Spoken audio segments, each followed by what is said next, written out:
Customs, and today I will show you my hobby workshop. I will make it a lot bigger, double it, because at the moment it's too small to make any real exciting big custom things, and therefore I will enlarge it. Let me show you my room. We go in.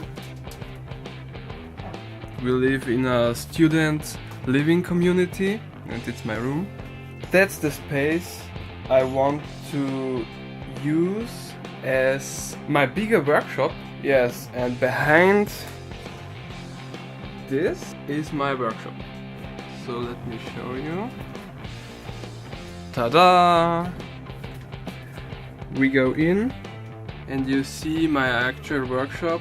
It isn't small, but not big enough to make all the things I really want to do. So I have to make it a lot bigger.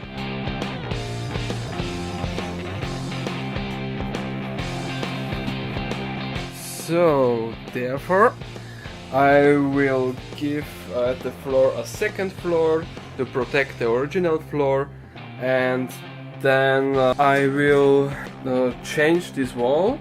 It is from IKEA, the IKEA Kallax. I want to turn it 90 degrees to this wall, and I want to chop it from the fourth stage to the third stage, so it will fit perfectly to this wall. Stay tuned and be excited.